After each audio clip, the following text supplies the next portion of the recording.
और अब आज की बड़ी स्टोरी यानी लीड स्टोरी पर अपनी राय आपको बता देता हूं। मेरी राय बहुत साफ है कि महिलाओं को वोट के लिए लालच देना ठीक बिल्कुल भी नहीं है, लेकिन अगर महिलाओं का भला करके उनकी तरक्की के रास्ते खोलकर कोई दल वोट मांगता है तो इसमें बुराई भी नहीं है। अगर आप मेरी इस राय से सहमत थे तो मोबाइल नंबर 7823944001 पर मिस कॉल दें, और अगर असहमत हैं तो 7823944002 पर मिस कॉल दे सकते हैं। अभी तक 76% लोग मेरी इस राय के साथ सहमत हैं। अगले आधे घंटे और आपके जवाबों का मैं इंतजार करूंगा और आखिर में दिखाएंगे कि कितने लोग सहमत हुए और कितने लोग असहमत हुए। और अब बात करेंगे बच्चन परिवार की। कल ऐश्वर्या राय बच्चन से ईडी के अफसरों ने 7 घंटे तक लंबी पूछताछ की, तो अब अभिषेक बच्चन भी ऐसा लग रहा है कि इस जांच के लपेटे में आ सकते हैं। जी हां, प्रवर्तन निदेशालय के सूत्र बताते हैं कि जल्द ही जूनियर बच्चन को भी पूछताछ के लिए बुलाया जा सकता है। पनामा पेपर लीक मामला 9 साल पुराना भले है, लेकिन इसकी आंच अब बच्चन परिवार पर दिखाई पड़ रही है। देखिए मेरे सहयोगी ओम प्रकाश तिवारी की एक्सक्लूसिव रिपोर्ट।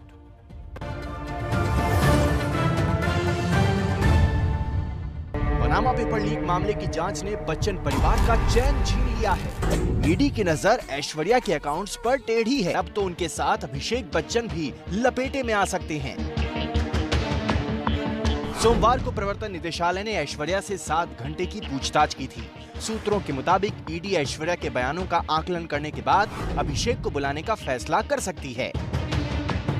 ये सारा मामला पनामा पेपर लीक से सामने आया था। दस्तावेजों में साल 2004 में ब्रिटिश वर्जिन आइलैंड में खुली एमिक पार्टनर्स कंपनी का जिक्र था। इस कंपनी में ऐश्वर्या, उनके पिता, मां और भाई डायरेक्टर थे। ये कंपनी साल 2008 में बंद हो गई।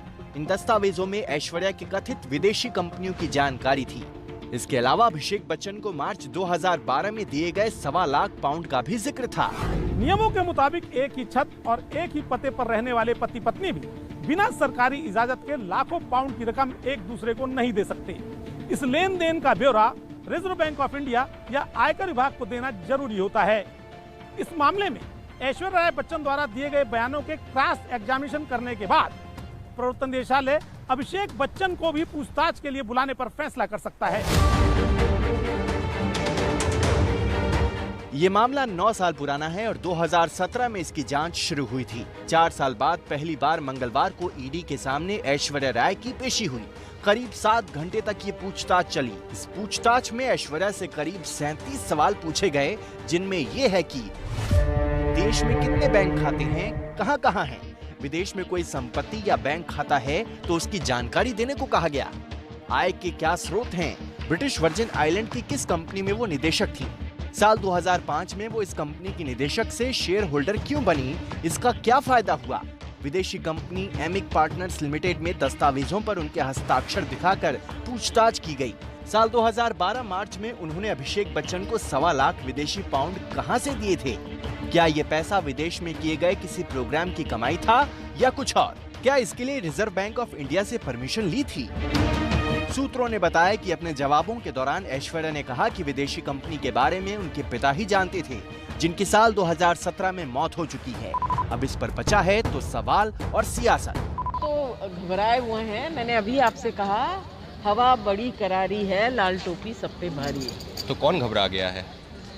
जिन लोग रेड कर रहे हैं वो घबरा गए। 4 साल बाद पनामा पेपर लीक का बोतल में बंद जिन बाहर आ गया है।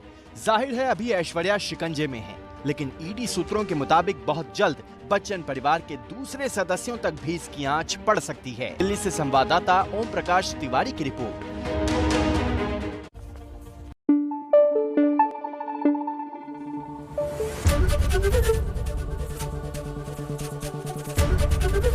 एबीपी न्यूज आपको रखे आगे।